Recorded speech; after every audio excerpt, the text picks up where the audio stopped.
Welcome back, watch fans. By popular request, by one of our show sponsors, that's the Green Rush.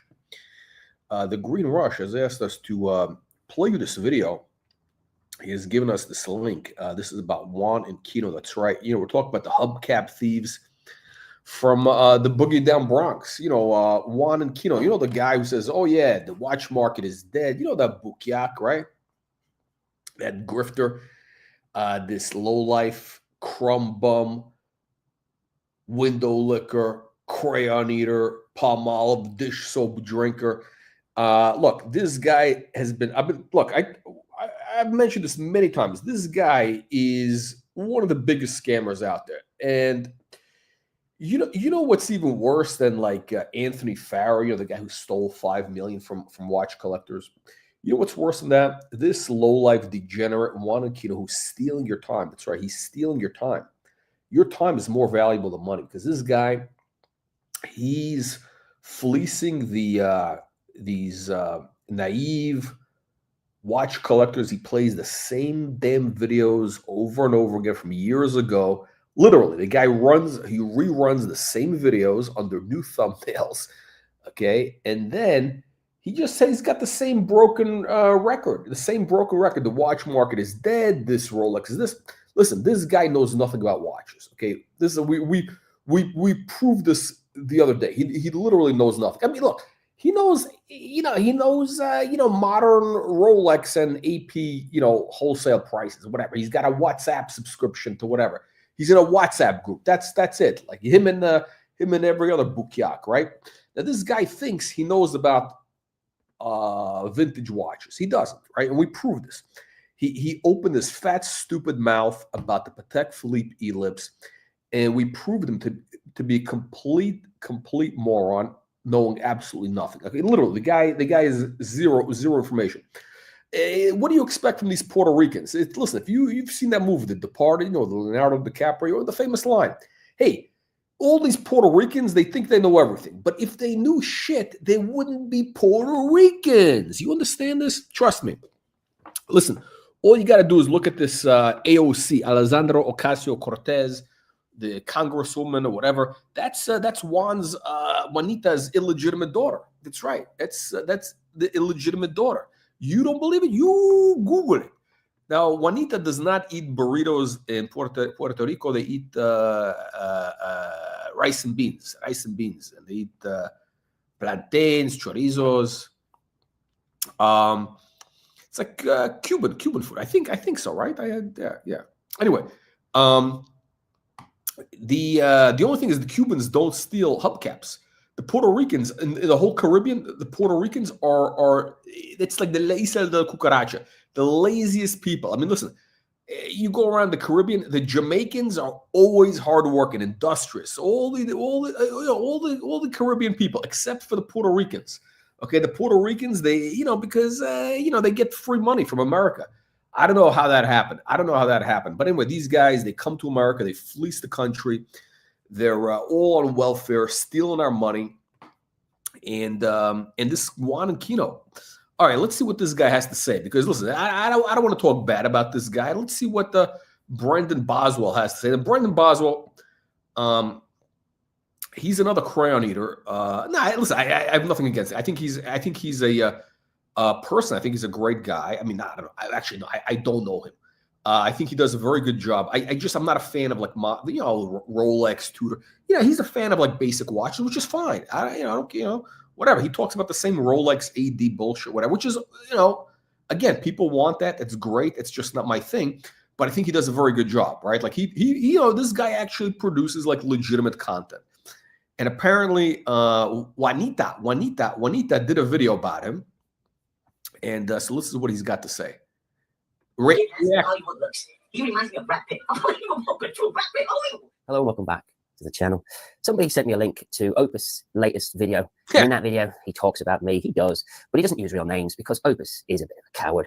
He ran 100% coward. This guy is a total coward. This guy sitting there in Miami in his fucking tract house with his cheap prints and his fucking track suit. In his backyard, he's got thousands of hubcaps stacked that he stole, and he's got coral stone tiles, marble tiles he steals from various job sites all over Miami that he resells. This guy's a lowlife. That's right. We need your donations. We need your donations now. Unbelievable, but true. This is no joke. This is no joke. So let's see what Brendan has to say. Habits on and talks utter nonsense. Complete. Is he a watch channel or a parrot channel? Who knows? He tries to pull the wool over his own subscribers on a daily, weekly basis with his vast knowledge about nothing. Yeah, listen. Again, this guy understands. Juanita and Kino knows like zero. He knows absolutely zero. Okay, Juanita knows zero about watches. You know, he's been buying whatever modern, Rolex for 30 years. Okay, yeah, whatever. He's been buying, whatever, the basic bitch Rolex, basic bitch. He's got a Patek, Nautilus, basic bitch Daytona Royal Oak. He basically buys the basic hype watches because, he wants to flex. He's in Miami. Listen, everybody in Miami, they all want to flex, right? I don't care if they're Cuban, they're Russian, they're Ukrainian grifters, draft dodgers, the Puerto Ricans, they're Haitians, they're whatever they are, the Canadians, which is the bottom of the barrel. Let me tell you something. The Canadians are the scum of the earth. I mean, that's almost worse than the Australians. I mean, if you can imagine that. Listen, whatever I've said about the Puerto Ricans, below the Puerto Ricans are the Canadians and then the Australians. The Australians are the bottom of the barrel. Archie Luxury is it doesn't get any lower than that. So listen, this guy knows absolutely nothing. All he does is just repeats bullshit that he sees from WhatsApp groups about, okay, a wholesale price on our Rolex. Okay, yeah, great. But listen, if this guy knew anything about watches, why did he get stuck? Why did Juanita get stuck? Why did he get stuck? Again, he tried to rip off some kid for he bought a $45,000 Submariner. He thought he was ripping off this kid, and now that Submariner is worth only 29 grand. That's right. So Juanita is not that smart. He's not. I told you guys the fucking Rolexes are collapsing. The money is going into vintage. Vintage is the only safe spot in the market right now. I'm just telling you. It's the reality. Also likes to say that he runs the Honesty channel, but he doesn't. That's right. The guy is one of the biggest flim-flammers out there. He treats his own subscribers like lollipop suckers. I was sent a link to his latest. Listen, nobody's a bigger scammer, flim-flammer than this Bukiak Juanita.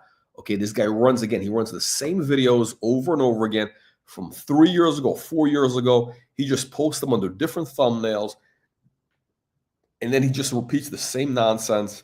Listen, here's the thing. If this guy was so smart, if this hubcap thief was so smart, how come he hasn't told you about any watches that are going up in value?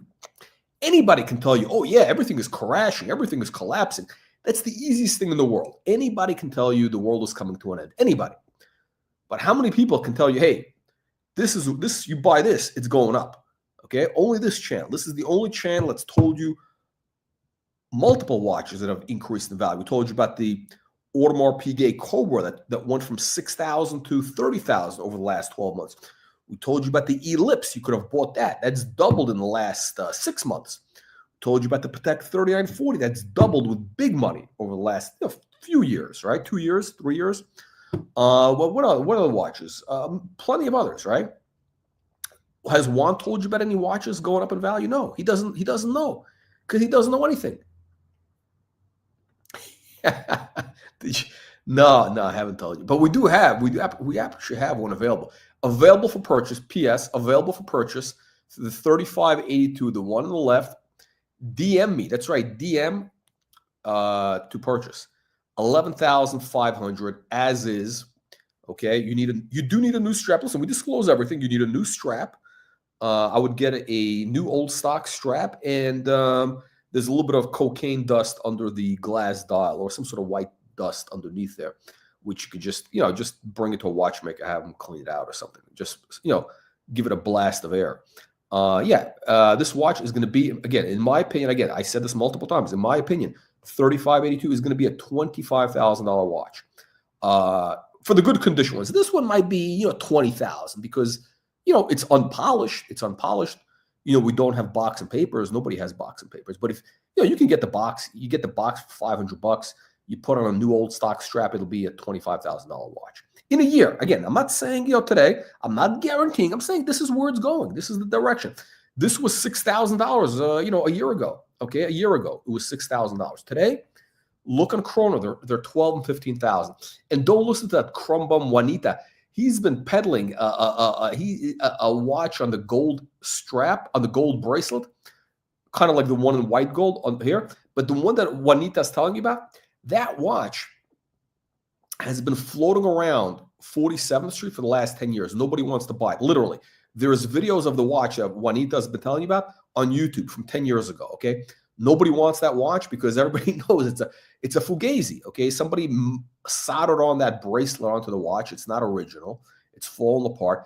But Juanita's telling, oh, yeah, he can get you that watch. Yeah, you contact Juanita, he'll get you that watch for $11,000. Yeah, you Google it. You contact Juanita, and you're going to get a crumb bum watch with a fugazi bracelet that's worth $2,000. Basically, it's a scrap. He's selling you a scrap watch. That's right. That is exactly what's... You Google it. This is unbelievable but true. Unbelievable but true. They did. They all got deported to la Isla del Cucarachas. La Isla del Cucarachas y Basura. Okay. Let's see. Let's see what our good friend Brendan Boswell has to say. This video where he could be talking about me in that video, and I really don't care. And yet I recognize that video as being a very old video, and I took a bit of time to look at that video, and I noticed a cut. Today we're going to be talking about who has. So I went back and found the original video, and the cut is very simple. He starts off the video by saying, following on from what we discussed last week. We're talking about the subject that we had last week. Who has. Following on from what we discussed last week, and in the new video, he removes last week. Yeah, he's not. Okay, so listen. Okay, so Brendan is a sharp guy. He's catching. So basically, this Juanita, he's paying some kid, some high school kid, like $5 to edit his video. So he keeps reposting the same fucking videos. He just edits new clips into them, but it's the same videos he posts over and over again. This is, hang on a second. He goes into that. Okay. It's my magical intro. It's not magical. It's garbage. Gentlemen, welcome back to the channel and welcome back to the greatest watch market update in the world. Today we're going to be talking about who has the most dishonest Muppet watch channels out there. And you're going to be surprised who came in self-defense, defending themselves with that subject. Or you guys are going to be surprised. And before I get into that, let's go to my magical intro. There's one single video that's responsible for leading over 2,000 Christian men to permanently quitting the people. So gentlemen, back, and we're going to be doing a follow-up on last week's topic, which was... Do you hear it, guys? He said last week. He edited last week out from the start. And boy, I was very surprised when, Kino showed me a couple of videos of some watch channels. They're basically turning on each other. They're flipping on each other now. And one particular video that I saw was from a young man, and he was really just saying things that, I haven't heard other channels say besides myself. So I was pretty surprised when I heard him, call them Muppet liars. This channel called them Muppet liars. Unbelievable but true. Unbelievable but true. He called them Muppet liars. He's a young man, and he says that basically he is tired of hearing them say that they sold 30 Rolex Submariners in a week, 20 Daytonas in a week, Rolex Daytonas in a week, and so on and so on. And that he's tired of the lies. These Muppet liars, that they've been lying to you. The screen is not showing? How can the screen not be showing? The screen is not showing. You don't see the screen? Yeah, we got to get money. Yeah. You don't see the screen? Yeah. I don't know what you guys are talking about. Look, but this is true. We need, we need the money to get the channel going. It costs millions of dollars. We didn't get any money in last week. So, this is what happens. What do you expect? I mean, we had, last week we had Steven Spielberg, working in the control room. We had Marty Scorsese here. Producing, and now we weren't able to meet the payroll. This is why you guys need to send money so we can pay these top production talent to get this going for you. Okay, it's not this stuff is not free. I'm very impressed because I honestly believe that the only person that has been saying that the secondary green watch market is dead for the last year and some months has been me. So I feel good now that I have an ally. I have somebody that's my team now. So this young man called him out, and he even said that they have fake subscribers, fake views, fake comments. The problem with this Juanita is this, really. I mean, this guy does. I think here's what it is. I mean, I'll be very candid. Here's what it comes down to. that chat, the channel basically, when you're saying the world is coming to an end, everything is crashing, collapsing, oh, ha, ha, ha, you laugh. Listen, it attracts basically people who are like, what do they call doom scrollers? I think they call it doom scrolling. It's people are like bad news. People, that's, the human instinct is to pay attention to bad news, right? But the problem is this guy doesn't make you any money. I mean, he just repeats like a broken record, the same stuff everybody knows what's going on for 3 years. Okay, this guy's been like a broken record. He doesn't tell you how to make money. He just tells you the world is coming to an end. And by the way, this guy himself, he got flim-flammed again with the Submariner and other watches. He's bitter. The Juanita is bitter because he bought all these watches at the high prices. He bought into the hype, and he got snookered. He got snookered because he's a dumb guy. He's a bukyak. Okay, he got snookered. He bought these hype watches, the Nautilus, the Rolex Daytona. Yeah, these are basic bitch watches. Okay, I know it's an expensive watch, whatever. It doesn't matter. Okay, it's a basic bitch watch. A Patek Philippe Nautilus, a Rolex Daytona. These are basic bitch watches. GMT. Submariner, all that stuff. These are basic watches, okay? How come if this guy was such an expert, if this guy was such a successful guy, such an expert, how come he doesn't have a perpetual calendar? How come this pendejo maricon chupacabra doesn't have a single perpetual calendar? How come he doesn't have a Patek Philippe perpetual calendar? Okay? How come Juanita does not have a Patek 3940? I mean, listen, this guy's been collecting for 30 years, right? He could have gotten it cheap. I mean, if he was a real connoisseur, listen, anybody who's a real serious collector of watches has a perpetual calendar, and it would be a Patek 3940.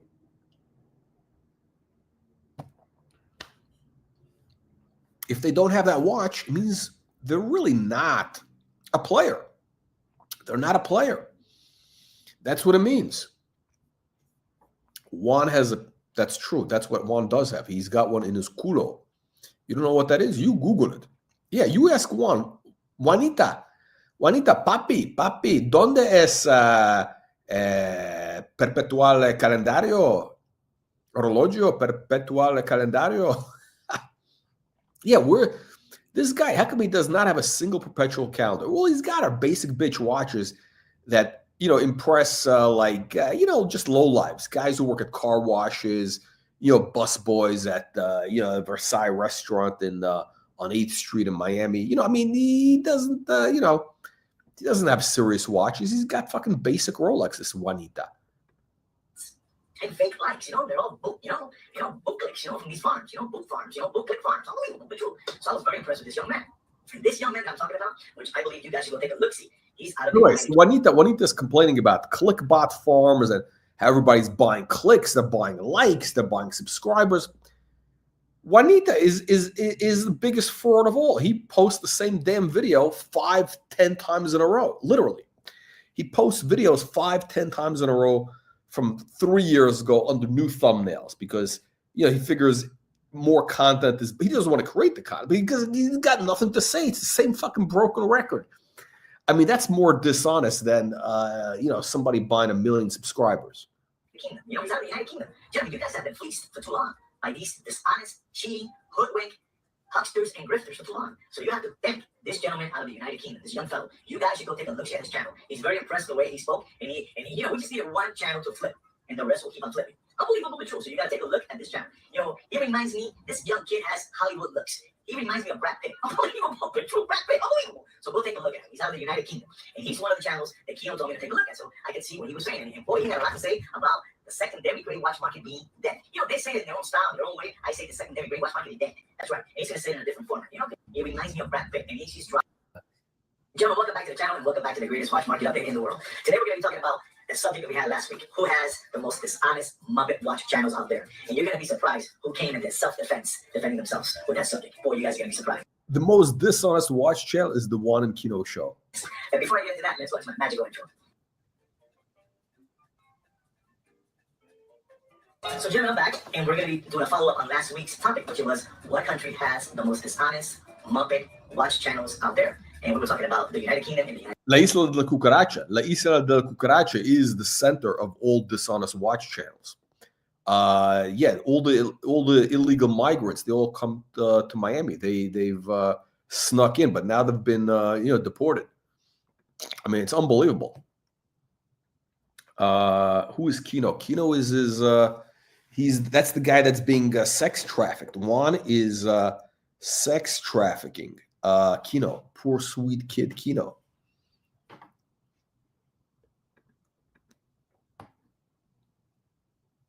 Unbelievable, but true.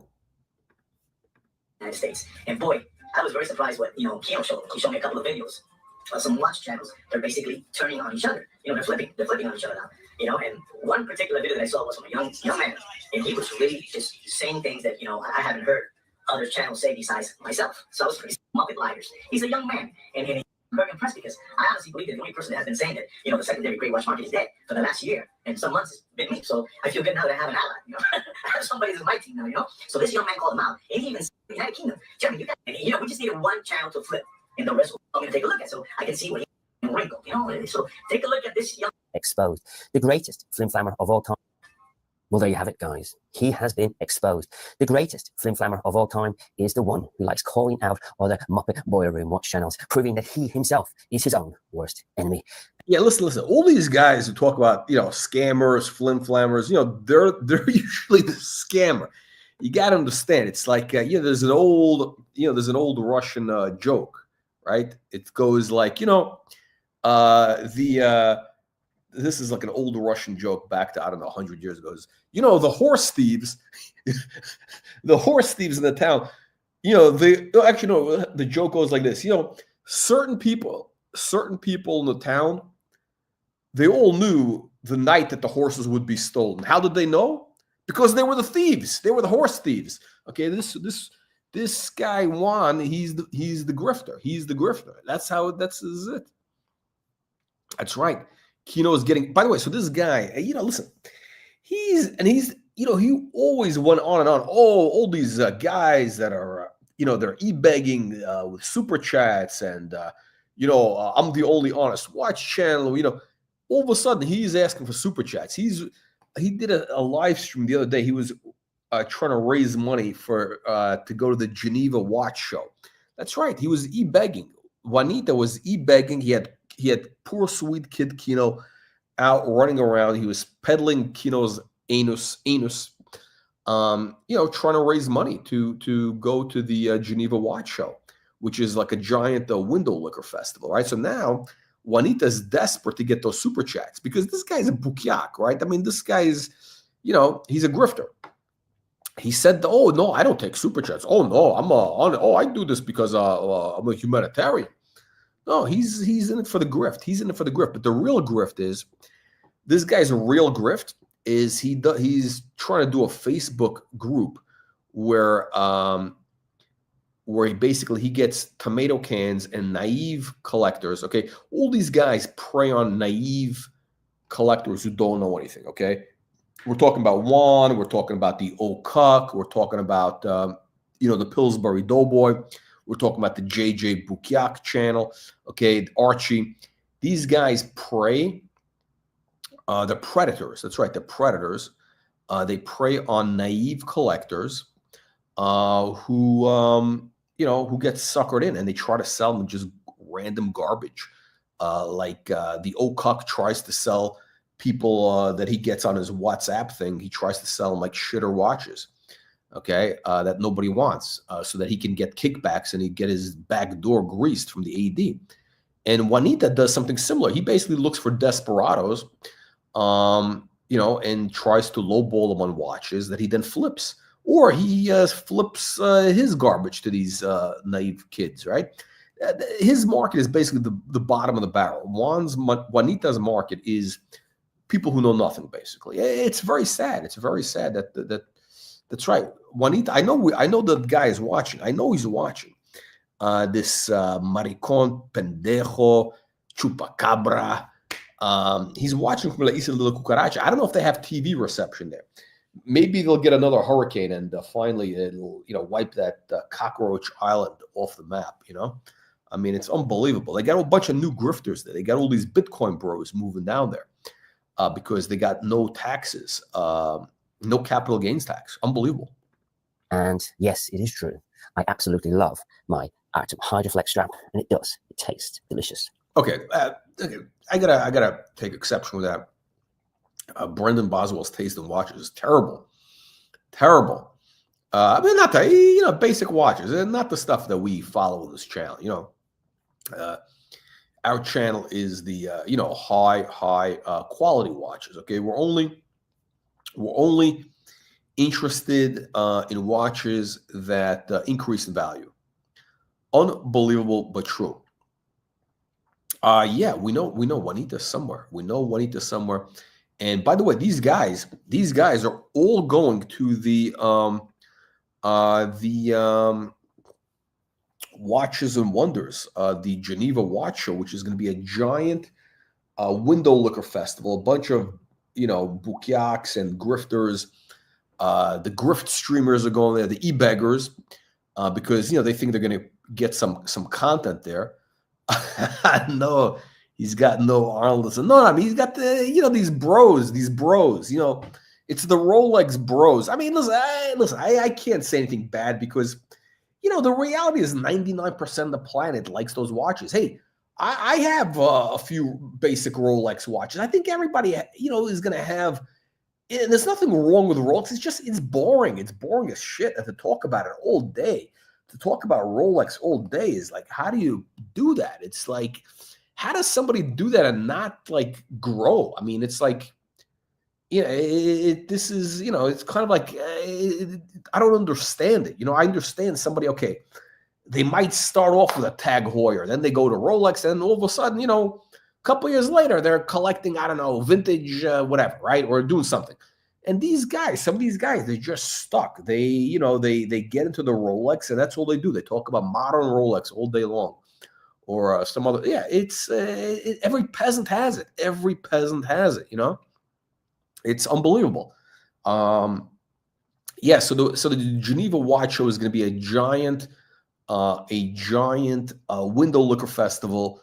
I mean, I don't know what the point of going is. If you're like a watch collector, what are you going to do? What are you going to do there? You're going to lick windows. Everything is behind displays. You got these watch companies that look at you as sheep to be fleeced because they're there to basically fleece you, right? The stuff you really want, you're not going to get, right? That's. What are you there to build a relationship? Yeah, maybe. I mean, if that's what you want to do. But here's the thing. By the way, I got this issue with this relationship building bullshit. I think. Hang on a second. I think I saw another grift channel. Hang on a second. I'm gonna pull this up. One of these grifters was doing a show. We're talking about the cuck. Hang on a second. Let me see this. Let me pull this up. Let me pull up this other grifter here. This greasy grifter. Let me pull up this greasy grifter. Hang on a second. He's doing this thing to tell you. Okay, hang on a second. Where is it? Okay. So this guy, this degenerate. Hang on. Okay. He does a whole show. Hang on, let me pull this up. So this Bukiak, let me pull up playback speed. Yeah, there we go.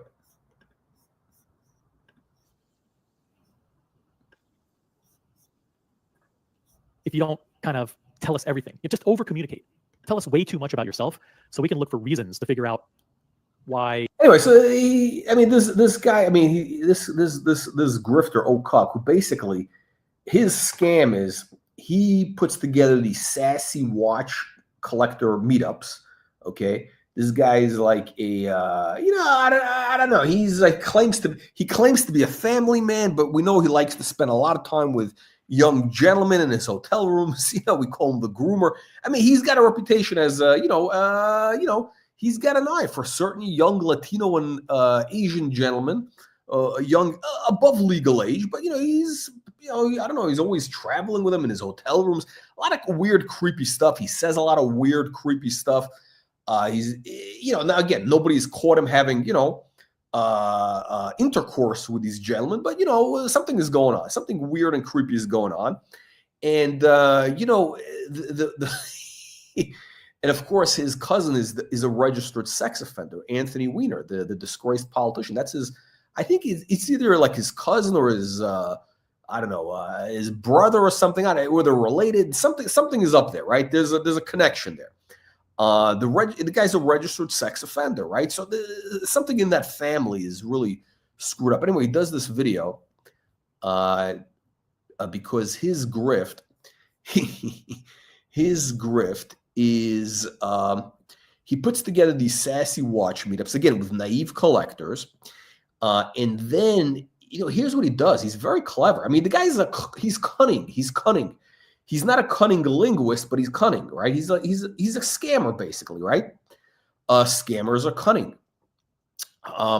So he basically, what he does is he goes on all these different live streams.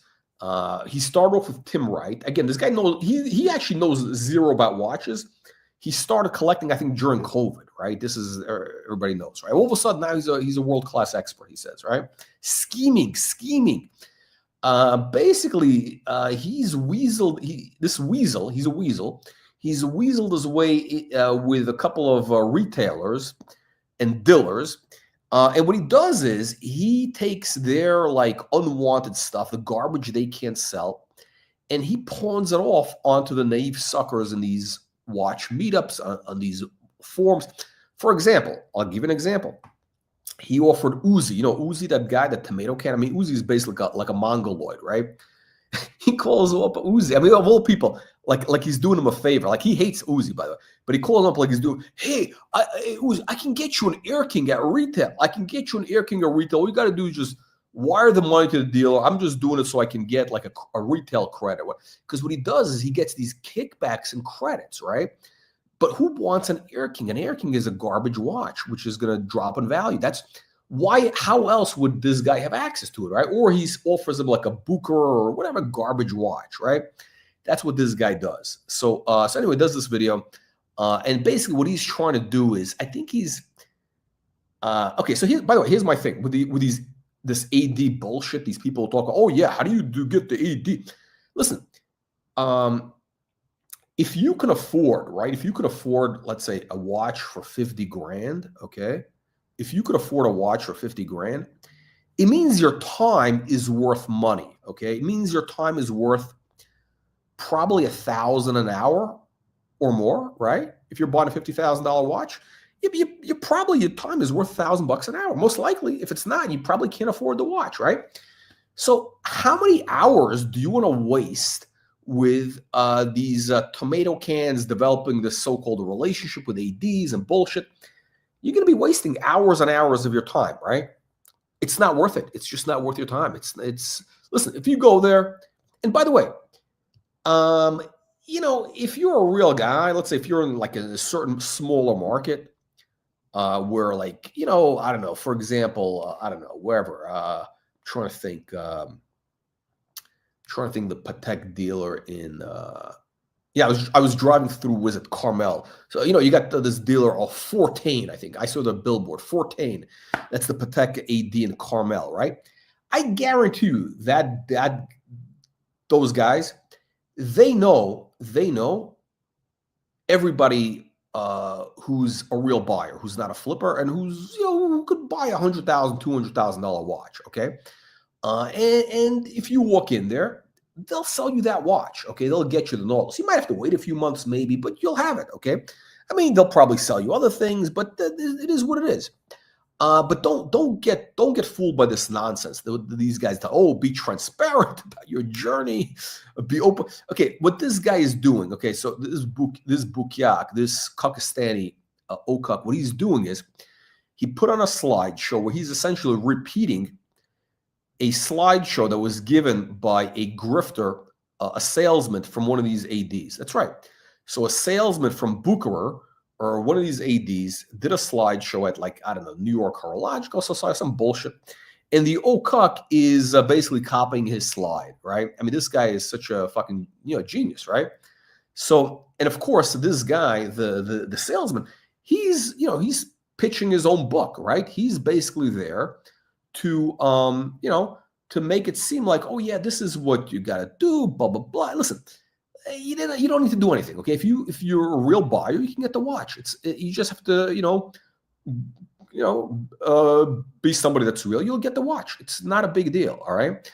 Now, we're not talking about maybe you're not going to get $1 million watch, but hey, if you got $1 million to spend on a Patek, believe me, they'll find you, okay? Believe me, they'll be coming to you.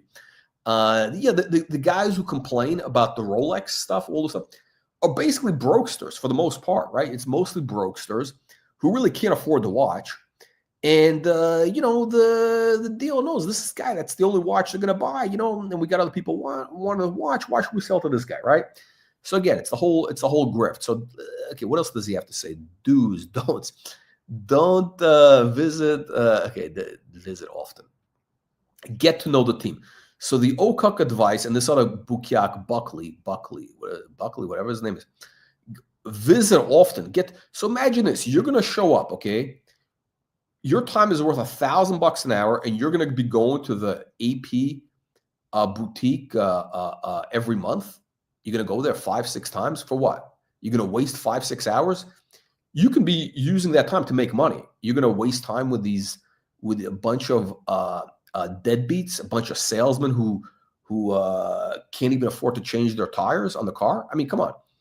I mean, if you're willing to spend 6-10 hours on this nonsense, you're better off just, buying it on the gray market and maybe paying a small premium. Or, you wait. That's it. I mean, don't play this nonsense game. Believe me, there's plenty of better watches out there. You don't need to do this nonsense. What else is he saying? Don't be a jerk for a lot. Don't shop with multiple AD. This is everything these guys are doing, right? Don't ever badmouth. Don't compare yourself to other customers. I mean, this guy is like telling you like stuff like this is like hilarious. I mean, it's hilarious that he's like, passing himself off as like the expert of whatever. I think the grift with Okuk is that he's basically looking again for naive suckers to groom. I think that's his thing. He's looking for these young boys that he can get into his web for illicit purposes. I'm not even joking about that. I think that's the creepy thing that's going on there. This is what we're seeing is some weird shit is going on there. I mean, really, it's. By the way, when you think it sounds weird, it's weird. There's a lot of these people are fucking weirdos in the watch community. Listen, you got this guy Curly, Don Corleone, Curly. This guy's not even a collector. All he does is talk about other watch channels. I mean, this guy Curly, he does a 6-hour live stream 4 or 5 times, 4 times a week. And all he does is talk about the grifter of Venice and the one-eyed Whitaker, Artem Pizdiets. I mean, how do you do that? I mean, you got nothing better. This guy invest hours, like 20 hours a week, talking about these guys. He doesn't even know anything about. Curly doesn't even care about watches. He's white. So I mean, it's weird. It's some weird shit is going on in this watch community. Okay, it's just weird. Yeah, I mean, listen, look, Uzi. Listen, I respect the fact that Uzi is, he's a productive citizen. He's out there stealing cars or whatever, stealing hubcaps, stealing, what is it? How many hours a week is Curly investing in these streams about that's what these things are. It's a bunch of grifters and groomers. Not a joke. I mean, we heard from Watch Nicholas about the creepy, weird shit that Okuk was saying to guys. I mean, he focuses in on these young guys. He's got a type. Okay, he's got a type. It's just bizarre. It's bizarre. Exactly. You got to check your hubcaps because Juan and Kino, they're out there.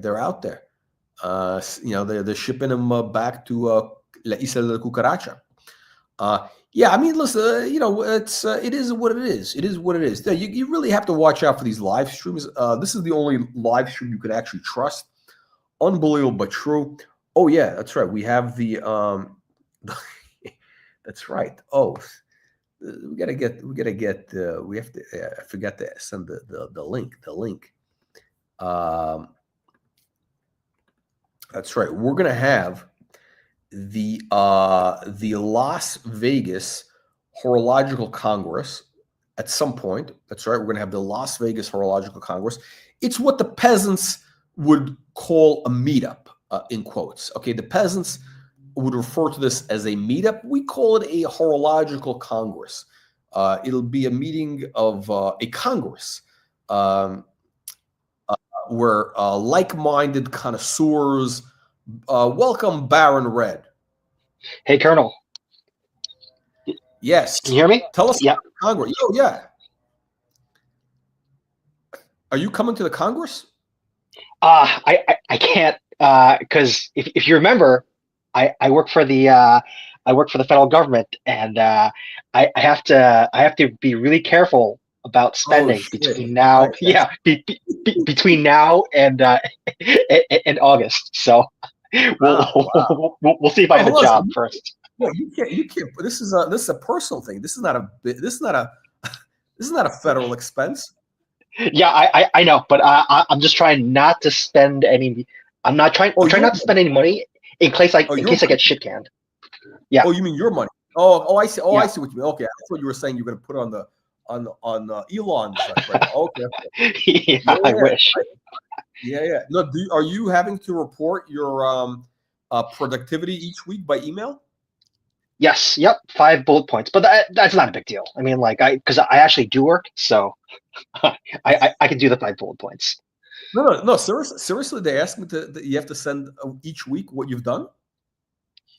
Yeah, it's just like a summary of 5 items.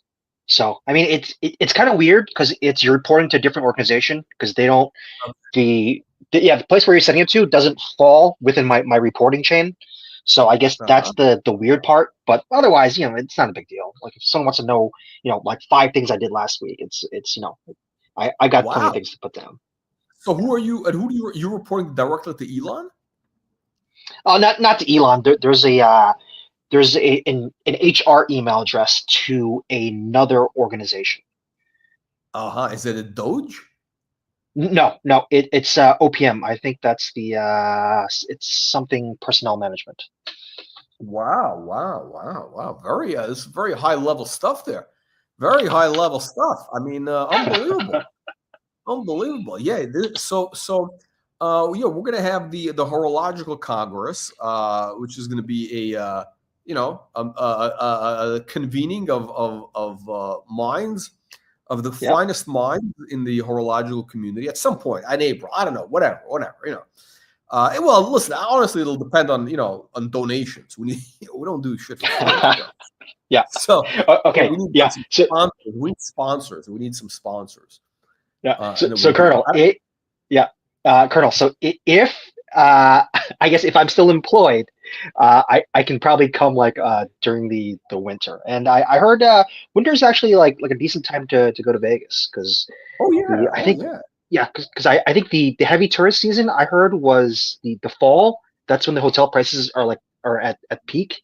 And then they kind of start dropping off in the winter. So, I think it's all kind of like there's always spots where it's kind of slow. Like there's different spots throughout the year. It's always because it's all based on big conventions or whatever. So if there's a big convention, then it becomes expensive. Otherwise, but you can stay at the Circus. Oh, I hate the Circus. Yeah. With Watch Nicholas, you guys can split a hotel room. Oh, is that where he stays? He stays at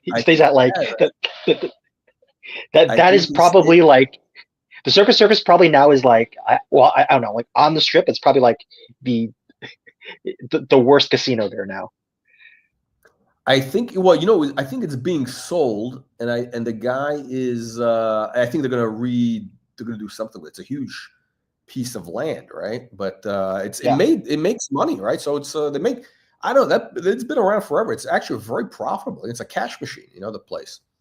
But yeah, I think that's where Watch Nicholas has stayed. The Circus. That's his favorite place in Las Vegas. It's it's unbelievable.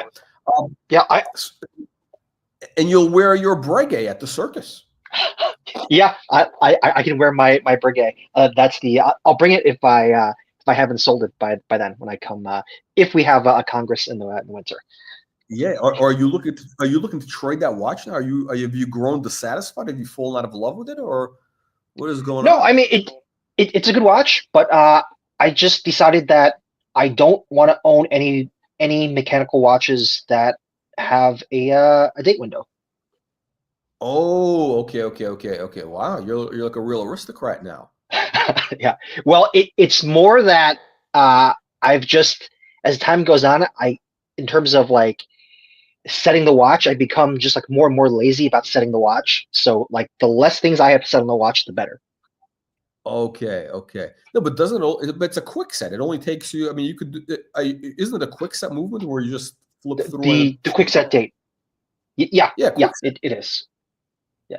Well, it's just an extra like 20 seconds. I don't want to spend messing with it. Okay. But how often do you wear the watch? Don't you wear it regularly? I wear it maybe like just on the weekends because I've got other watches as well, so I kind of rotate them. So I would say maybe like once or twice a month. That's it? Yeah, that's it. Because I don't wear watches during the week because for the time being I'm working from home. So when I'm just at home, I don't wear a watch. I only wear watches when I go out. Okay. So wow, that's the whole.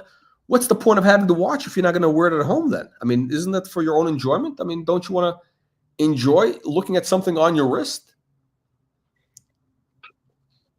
See, I don't see it that way. Not when I'm at home. Because when I'm at home, it's kind of like I'm cooking dinner or I'm working.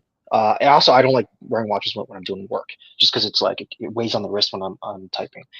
Right. So yeah, same way. Yeah. Yeah. So because I only like to wear the watch for the functionality of being able to tell the time. So I think that it's split into two general kind of like categories for me for why I wear watches instead of just checking the time on the phone. Mm-hmm. So there is the convenience factor of being able to just to have a quick glance without having to take out the phone. So it's that, and it's also kind of like, I don't know, it's kind of like jewelry. So I would put that kind of in one category, and then in the other category is I saw this this talk by this guy Simon Sinek, and he's kind of this like speaker kind of grifter guy, but and he writes books, but he did have a really good point. The speech that made him famous was he talks about why like when you're out with other people, like why you shouldn't even have your phone out. So like not even just kind of like face down on the table, because when you do that, I agree. Yeah, it's disrespectful. I think it's kind of like what the fuck is that? Yeah.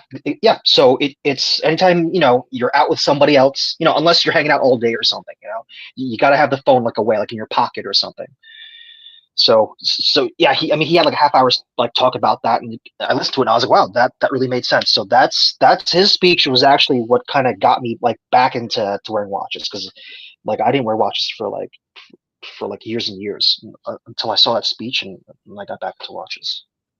Yeah, actually, wait. What was his reason for not having a phone out? Because it's disrespectful, or he had some sort of like biohacking bullshit? When he's all these people are all experts, this hacking, time hacking, all these various TED Talk grifters. It's the TED Talk crowd. Yeah. So I'll send you the video, but just real quickly, he kind of sums it up in terms of when you have the phone out, even if it's face down, it sends, like, psychologically, it sends a signal to the other person that whatever is going on, the moment that you're sharing, between two people, is having conversation or whatever, and that's what kind of builds really relationships. Oh yeah. Yeah. So by having that phone out, that's a barrier that's in the way that stalls out the development of the relationship, and it kind of just impacts the dynamics that you have between that's a each bunch other. of mental that's a bunch of mental masturbation. No, I think it's just disrespectful. If you have a phone, if you're talking to somebody and you have your phone there on the table, it basically means that you're waiting for something more important than this conversation. You have something more urgent that's going to come up. Well, like, what could be so fucking urgent that it's who's going to? I mean, what are you, the president of the United States? And by the way, if you're the president of the United States, you think Trump has a phone with him out? No, he's got a lackey that has a phone. Okay.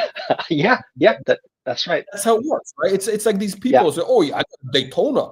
I have a chronograph because I'm a very important man. I got to time things." Listen, if you were that important, if you were that important, right, and you needed to time like I don't know, whatever it is, you would have one of your servants who would have a digital timer that's accurate doing the timing, and he would tell you what the time is. You wouldn't do it yourself, right?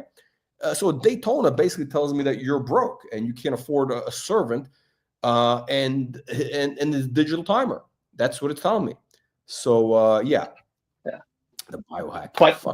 But just real quickly though, he did have a good example. So he talks about when you're in the office and you're like everyone's going to the conference room for the meeting, and then he's saying instead of having your phone out, right, the real relationship is built in those moments between activities when you're just kind of like wasting time. So instead of being on your phone, you would talk to your coworker, you'd ask them like, let's go, hey, how's your mom doing? Yeah. And it just like little like small talk chit chat like that. And that's what kind of builds relationships. Wow. I can't believe people have to actually explain that on video these days.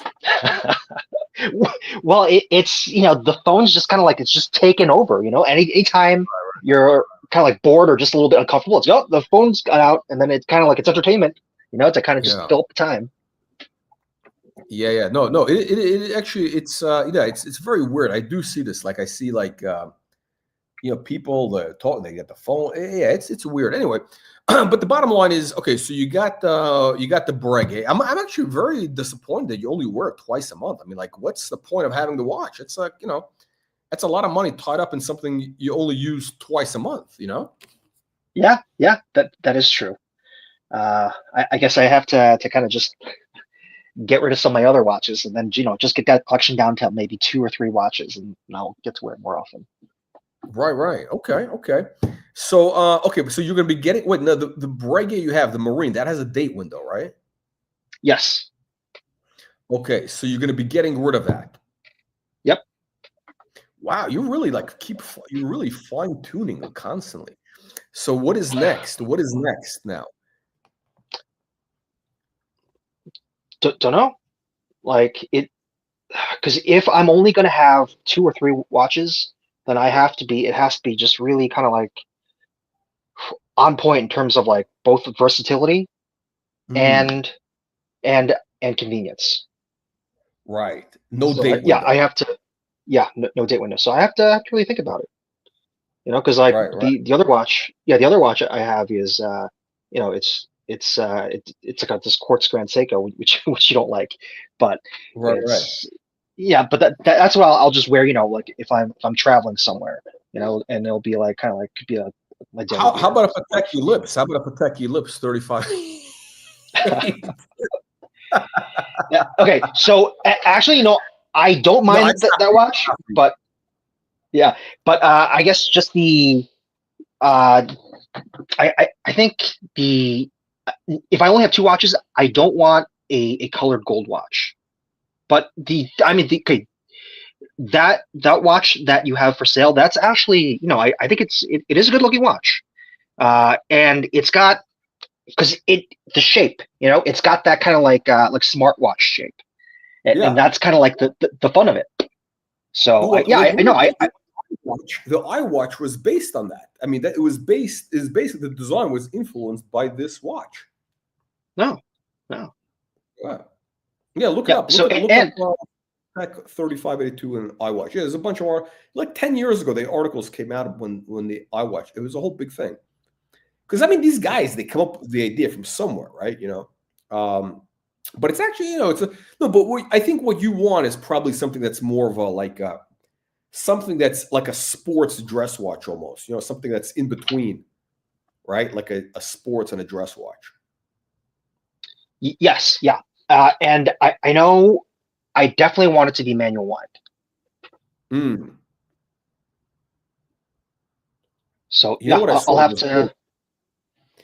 I saw what is it? a Vacheron, which I'm not a real fan of, but this was beautiful. It was but you wouldn't like this. Actually, you might. It was a Vacheron with green dial. It was a rose gold green dial. It was amazing. And what's interesting was originally, so apparently this was made for guess which market this was originally made for? The Asian market. China. It was originally. Apparently, the market there is slow because it was supposed to be an exclusive for China, and then I guess they just, the market there is pretty dead right now. I assume, so they rolled it out, worldwide. Here is the watch. Here's the watch. Look at this. I mean, this is good feng shui, no? All right, it's not showing up on the screen yet. Oh shit! Sorry. This is okay. Here we go. Boom. You see it? Yeah. That's a good looking watch. I mean, that's like it's the color of jade.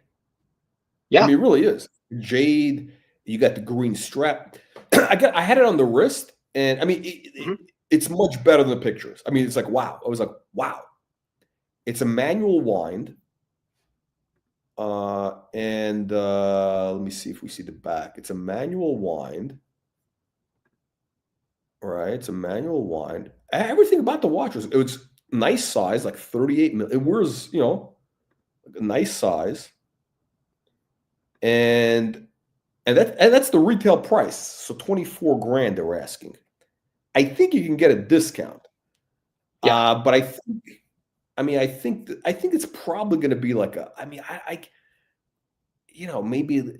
I can't imagine it crashing, but I can't see, typically, this would be like a $15,000, $18,000 watch. You know what I mean?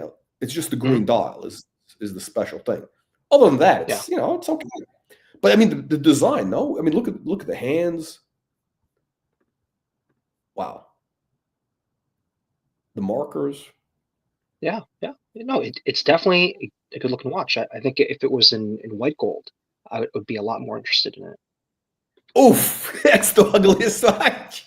I think you'd say the white gold you can get for nothing. They're free, basically. Oh, that's even better.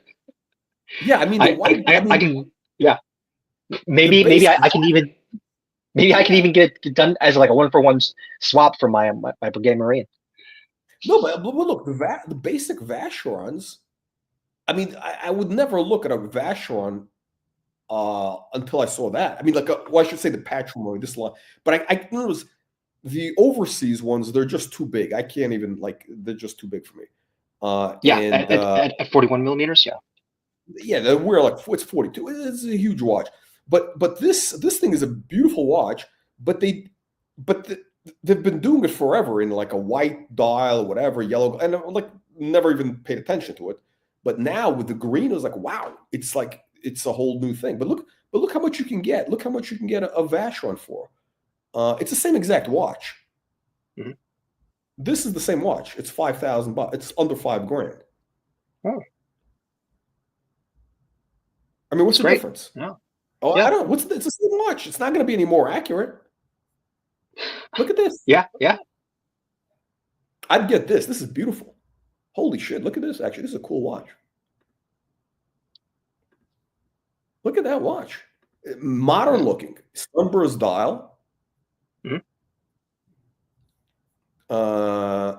Obviously the buckle is not original. But look at this case design. That's a beautiful case. Yeah. Very modern. So that's my problem. That's my problem with Vacheron. Like, I can't justify paying 20 grand for a watch that, that has $5,000 comps. Yeah, I agree. I agree. It makes no sense. Yeah. Like, literally, this is the same exact watch.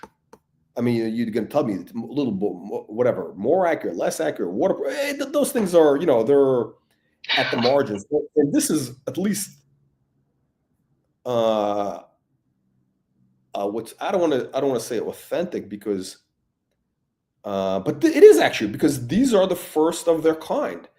Wristwatches are only, they're not that old. The wristwatches are a relatively modern thing, right? Like they were only started this in the 30s. Vacheron, 20s. Yeah. So like this design is like this was the original design. Like the Vacheron today is basically influenced by stuff they did 50 years ago. But this was the grandfather. Look at this. Wow. How could how could somebody say no to something like this? Wow. All right. And okay, so right now I'm thinking, yes, that's a good looking watch, but I'm also thinking as well, that is kind of like a basic design that I've seen on Piaget's. I've seen, Right. I think like modern, it's got modern Piaget's have the same look. I think some of the older Pateks have the same look. So I'm wondering now, is it, because if it's just going to have the same look, right? Does it just then come down to branding? Yeah, it's all like, what do you call it? It's all, it's just branding. It's all, you're all paying for branding stuff, Yeah. It's all what do you call it? We're banning this guy Magpie because he doesn't give any money to the channel, and he's doing stupid. He's one of these simps from the from Chomo Stan. We're sending him back to Chomo Stan. So this is the thing with these watches, whether you talk about Patek, whether you're talking about all these others, like I just think when people talk about all this others, I said, wow, there's just so much choice out there. Like when all these guys are going crazy about the AD and this, I gotta perform fellatio to get this Rolex.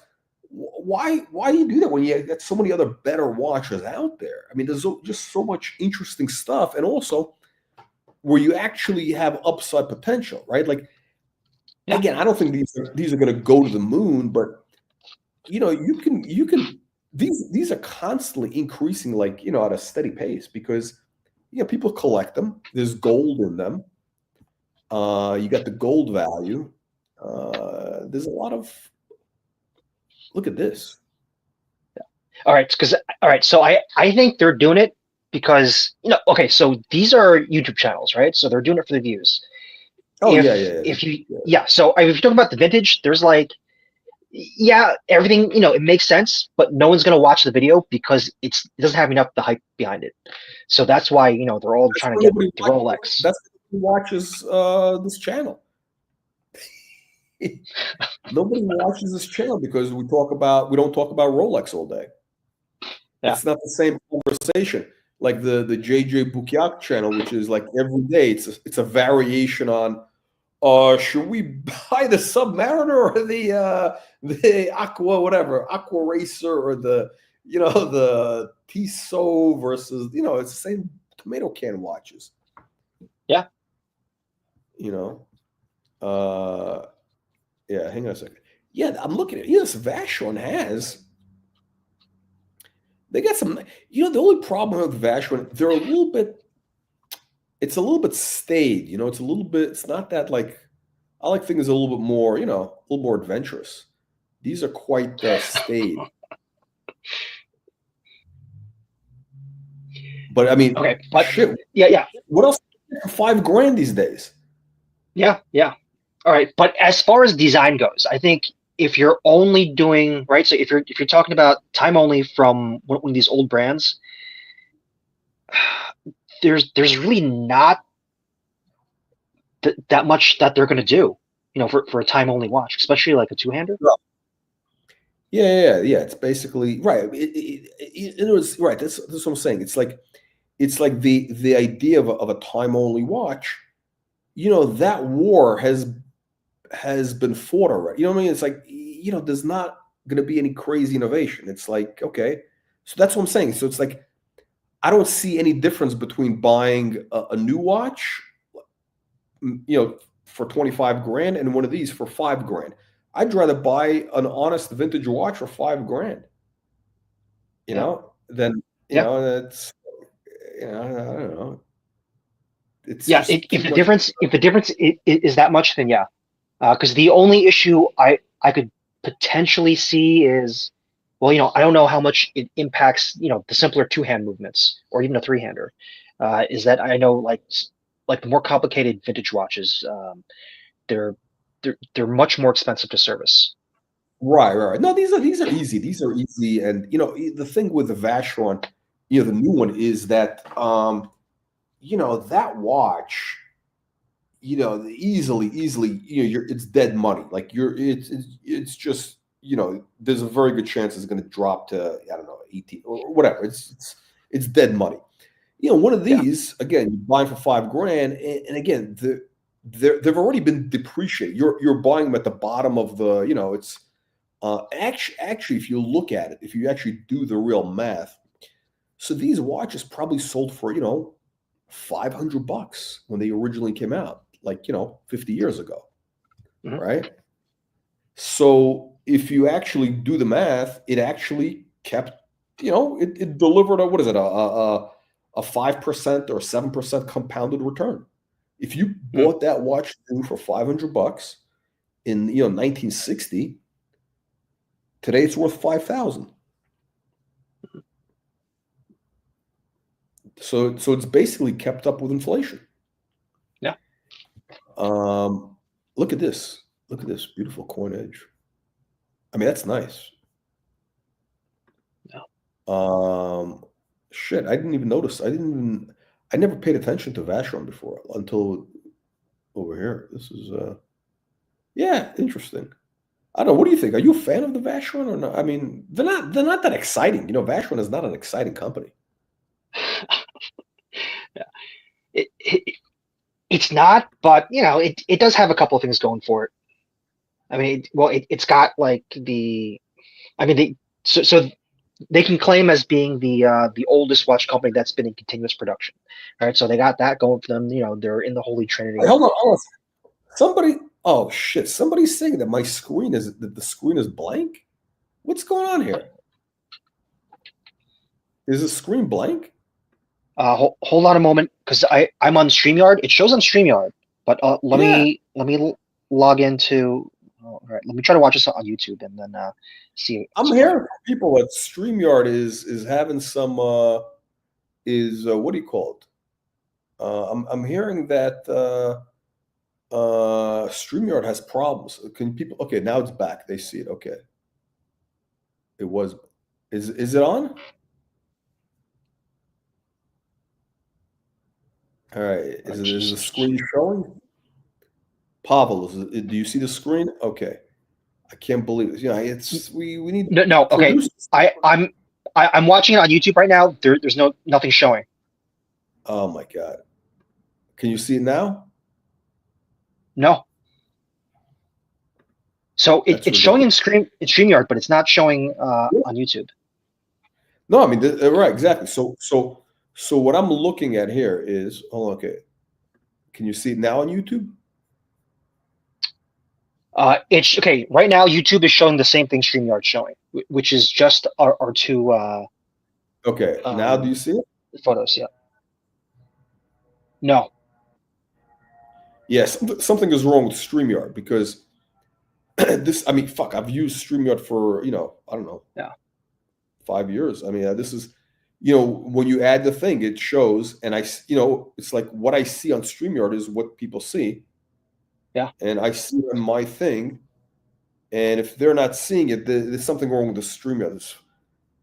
Yeah, might have to restart StreamYard. But you know what? This is why we need the support of the community to send in those wires.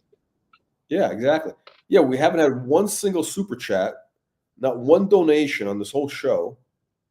And these peasants, they want to see stuff on the screen. I mean, these guys don't send any money and they expect to see stuff on the screen.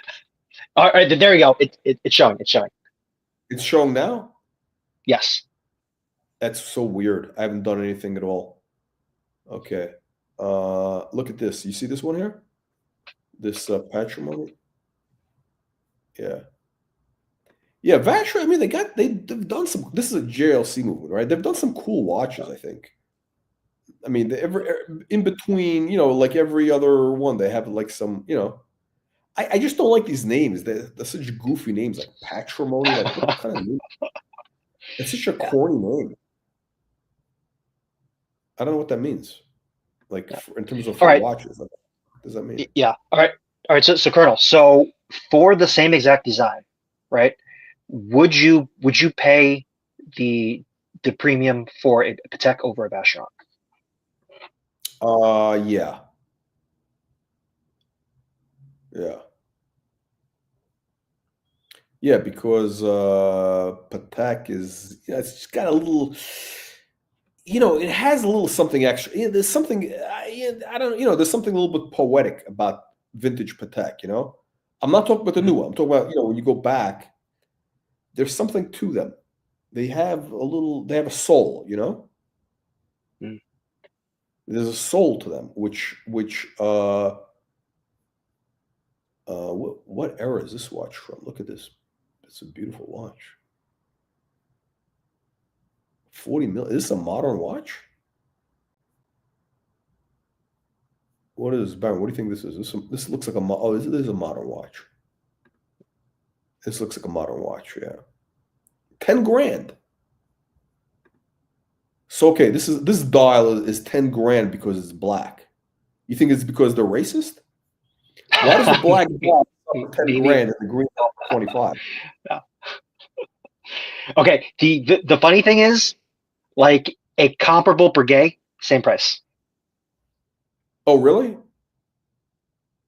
Yeah, because so my enamel dial Breguet. Oh yeah, that's true. Yeah. Okay, so I sold it to the dealer at 9.5, right? And it's kind of comparable. So instead of applied indices, I have they're painted on only because it's an enamel dial, right? And then so I sold it to the dealer for 9.5, and the dealers probably have a customer lined up. They're probably selling it for I'm gonna guess around 12. Probably Archie Luggage, because I think he bought that same exact watch. It's the same watch. He bought the slightly larger but cheaper version of my the watch I have. Yeah. Oh my god. Yeah, I don't understand this. Why this guy's going so deep into the Breguet stuff. Did you see that video from that guy? I think he's like Danish or something, or Dutch. This is a good looking watch. 10 grand. Wow. Yeah. Which guy are you talking about? Some European guy. I think he's like Dutch or Danish, and he talks about. I know about. Yes. I saw that one from the last video, that the last live stream that you did. Yeah. So I watched that video before, and then I watched it when you were doing the stream, and I wanted to hop on, but I was catching up on the video at 2x speed, and by the time I finished, you ended the stream. So how dare you watch my videos at double speed? By the way, look at this. This actually is the same exact watch with a white dial. It's the same exact watch for 10 grand. Yeah. So the green dial, because it's new. This is exactly my concern with the Vacheron. Like you buy that dial, that green dial, and this is actually a nice looking dial. It's got like a texture to it. I like this. This is probably much better in person. So that's my issue. Is you buy that watch for 25 grand, and the same exact watch is 10 grand. Like you get the same exact thing. Why would I spend that? It doesn't make any sense. It's like So I see there's just too much downside. It's like, it's like the trap door opens up right beneath you. Yeah. Okay. So I would say, okay, because the same situation is happening in Rolex, right? Because they have, the different variations of each model of watch, and be like, oh, this one just has like, the text here is red, or like, there's one extra line of text, and then all of a sudden that becomes like, oh, this is a more rare model, so it's worth more. Yeah, a little bit, but yeah.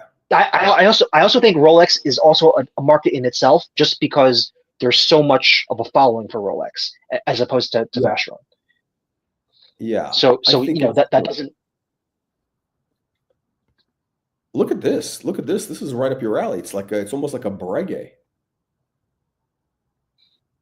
You see this? Yeah, but it's got too much going on.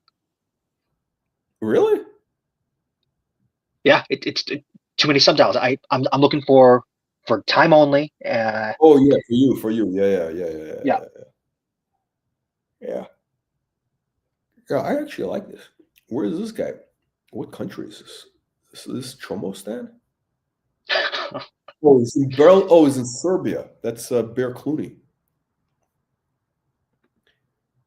Wow. That's a cool watch.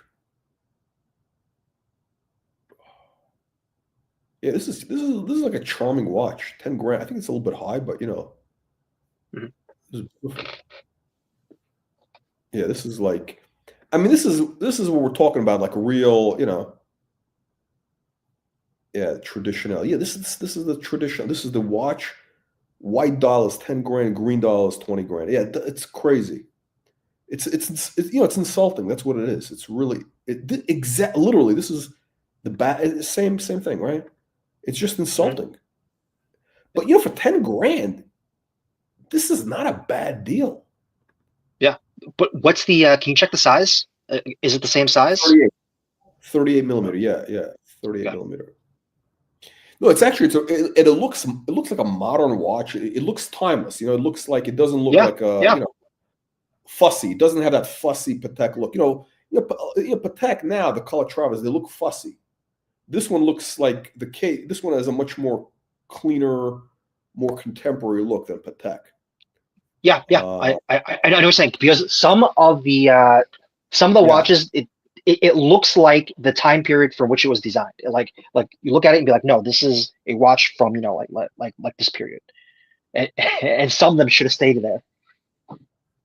Yeah, I love this. I mean, I think this is a really good deal. I mean, I'm surprised it's so cheap, because like if you look at Patek, a same Patek is like what of this is like what, this is like a brand new watch basically. This is like 2020 whatever 20, but a Patek now, a Calatrava is going to be what, in the 20s for a new Calatrava, I think, right? And this thing is, can you even get one in the 20s? I think they start maybe in like the low 30s, 32 maybe.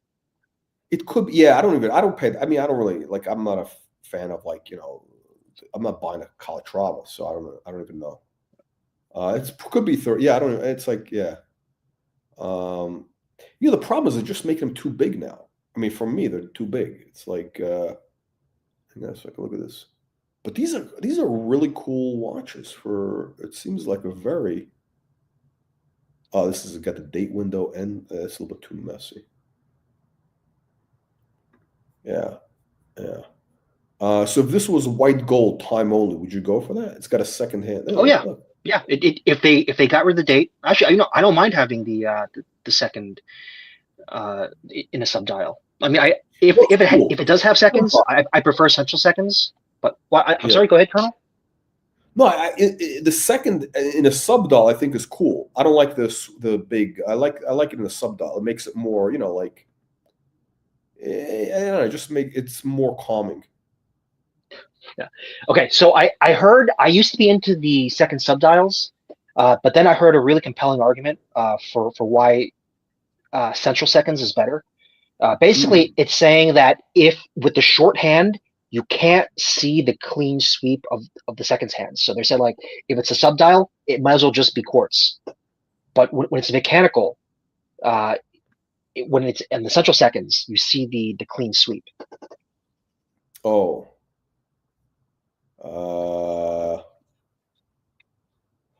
This okay. So this watch, which we were looking at before, yeah, I got fooled by this because I thought this was a vintage old watch.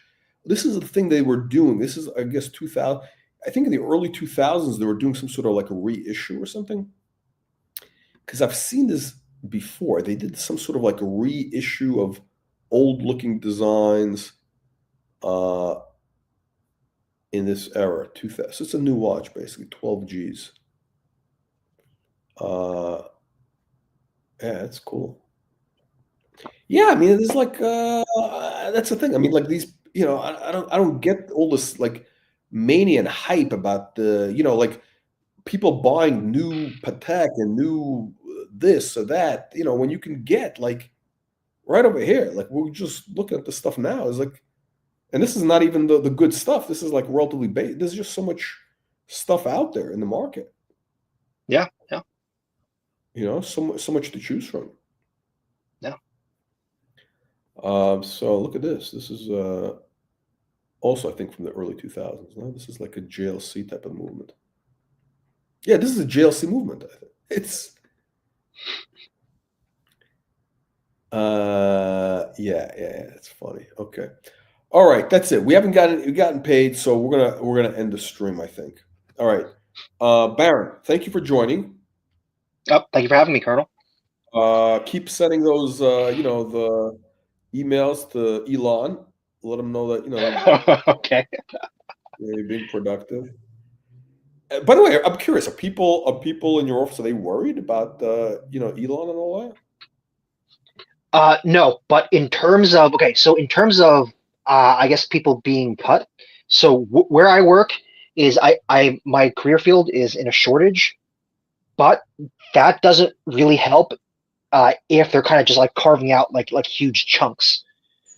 So everyone's kind of like, I don't know, like we think we're kind of safe because the stuff that we do is there's a lot of statutory protections. So like we think we're safe, but no one really knows. So I don't know. Like I had a meeting with my supervisor today, my weekly meeting, and she was saying, yeah, well, we'll just get past August. If we get past August, we should be safe. Okay. Why? So what's August? What is that all about? Why August? What is that? Because it's this month they're submitting the plans for how we're going to operate at different staffing levels. So if they start cutting people, like what it's going to look like. So like which functions is it within our organization that have to be done, right? It's things that are kind of like, so the government does like, let's say they manage public lands, right? And then you have some places that are like, for example, right, like the Bureau of Land Management. In the Pacific Northwest where I am, the Bureau of Land Management actually generates revenue for the government because of all the land we own. And there's trees growing on that land, which are then harvested for lumber, for different like paper products or whatever, right? Aren't they trying to not allow the trees to be cut down or something? Isn't there like a whole thing to not cut the trees down? Well, that's always something that's going on with different environmental groups. So if they find some kind of like endangered kind of animal or something like that, then that could cause an issue. But at the same time, the forest land has to be, like, certain areas have to be thinned out from time to time, or else you get virus like California. Yeah. Not only that, if you just let an area kind of like ignoring the fires, if you let an area just grow like unchecked by itself, you get overgrowth, and it kind of just like it doesn't create a healthy environment for the the different trees and plant life that are there, just because it's too crowded. Yeah. So wow. So yeah. So we've got different things like that. So over on the Bureau of Land Management side, they generate money by selling off the trees. They're harvested and then they go to the mills for whatever. So they do that. We also have different like fish hatcheries kind of here in the area as well for salmon, where we actually kind of we actually kind of like grow the salmon. Like they harvest the eggs and then they kind of like so they're kind of like, and then they're just we grow the fish in these incubators, and they get released. So that's an important part of supporting the ecosystem. The government owns that? Yeah, so they own different hatcheries. Yeah, they own hatcheries where they actually grow fish. In Pacific Northwest, it's salmon. In other parts of the country, it could be like trout or some other fish. Why do they do that? Isn't that like, shouldn't that be like a private thing? Like, why is the government, like, what is their, I mean, like, why are they growing fish? Isn't that like a private business? So like we grow the fish and then we release it because it's to support the salmon population. Oh, okay. Because it's important to the ecosystem, as well as, there's also different commercial practices out here, or purposes, because you get like, people like, they go and then they harvest the fish, for the meat, as well as they have different there's different places where we actually have farms, like commercial farms, where they're growing the fish for the meat. Got it. Okay. Sounds but good. But but the government's just supporting the salmon population to make sure it doesn't kind of collapse on itself. Right. Okay. So all right. So you got the okay. We'll see what happens by August. So no trials by that. Okay. All right. So now listen. Now you got you got options. You got Vacheron could be the next move for you, possibly, potentially. Could be. Yeah. Let me sell off the Bouguer and sell my other shitters, and then I mean, those Vacherons. If you put on a different strap, it totally changes the watch. You put it like on a suede strap, it becomes like a more versatile, like a more of a casual type of watch. Yeah, especially if it's in white gold. Yeah, definitely. So, I mean, that is definitely something I'm considering, because before I would say, like, okay, before I became a Baron, right? I would say I didn't really consider vintage watches, but after joining, this is like I started giving it a lot of consideration for vintage watches, because there's a lot of value there. And it's, especially for what I'm looking for, it has a lot of the things that I'm looking for, because there's a lot more options for manual wind, and especially for time only. Yeah. Listen, if you're looking for manual wind time only, like, why do you even need it's like it's the same stuff. It's basically, there's nothing has changed. But actually, the ones we were looking at are actually modern watches, right? The ones for 10 grand those are new watches with the white dials. Those the ones we had up on the screen. Those are all like brand new. That patrimony, like this date window like really screws it up. But let me see here. Where is this guy? Yeah. So these, I mean, this is like where did they go? All right, whatever. Well, you saw it. There it is. White gold. Yeah. Look at that. Brand new modern watch. Doesn't tell you what year, but yeah, look at that. In white gold, it doesn't look as exciting though, It looks kind of like looks a little plain. I like it. I like it in white gold. I'm just imagining it. All right, put it on like a beige color, like suede strap. Okay. Yeah, there you go. Yeah, this watch, I mean, hey, you could probably get these for like 10 grand. I mean, if you sell your Breguet, you'd have money left over.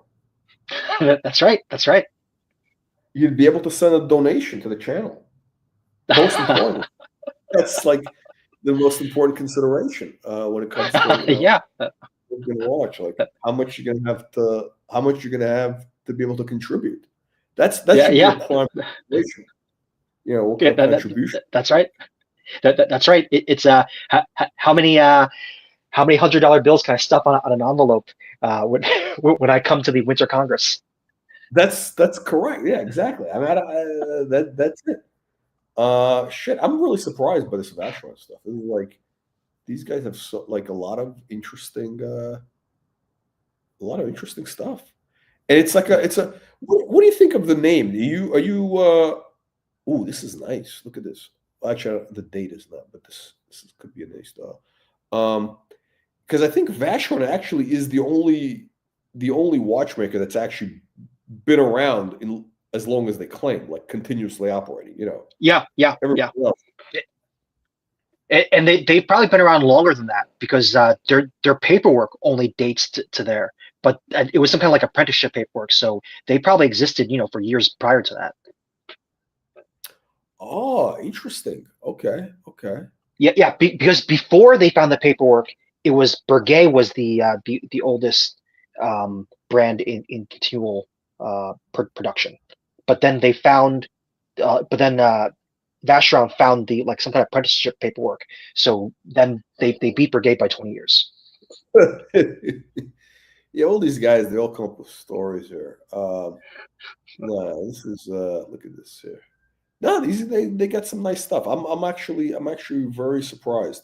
I haven't seen that many Vacherons that really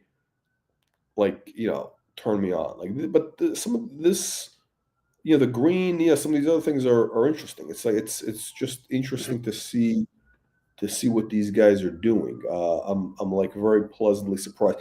But it's kind of it's still a little bit. At the end of the day, I'm looking at all these. They're all very, kind of boring. You know what I mean? They're just very Swiss boring. It's kind of like very clean, elegant. It works, but it's not exciting. It's like it's like a Lexus. It's just okay. You're not gonna have anything. Yeah. It's not. It doesn't have the emotional. It's not like I don't know, like an Italian car. Yeah. Or you never know what's going to happen. That's part of the excitement. Yeah. Right. Look at this. This is the blue dot. This is a blue dot. Look at this. Wow. No, the green dot I think is the best one they make. Yeah, this is not as good. Yeah, but it just goes to show you. Yeah, okay, Baron. Thank you for joining. And we'll see you. We'll see you on the next one. Yep. See you on the next one, Colonel. All right. Talk to you later. Bye. AMF peasants.